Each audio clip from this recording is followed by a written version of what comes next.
इचलकरंजीत मध्यरात्री रक्तरंजित हल्ला, तरुणावर धारदार शस्त्राने जीवघेणा वार, गंभीर अवस्थेत सांगलीला हलवलं.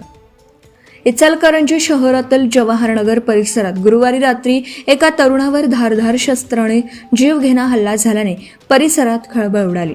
या हल्ल्यात रोहित विलास पाटील हा तरुण गंभीर जखमी झाला असून त्याच्यावर प्रथम इचलकरंजीतील IGM रुग्णालयात उपचार करण्यात आले.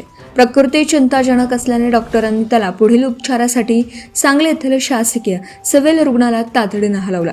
घटनेची माहिती मिळताच IGM रुग्णालयात रोहितच्या नातेवाईकांसह मित्र परिवाराने मोठी गर्दी केली होती.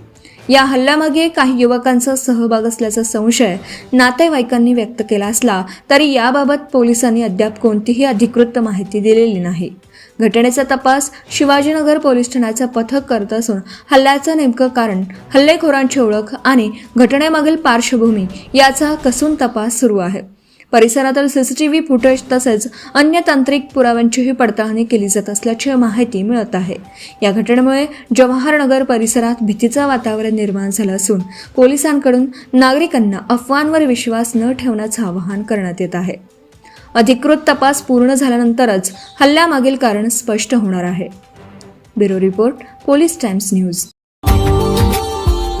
Subscribe now and press the bell icon. Never miss an update.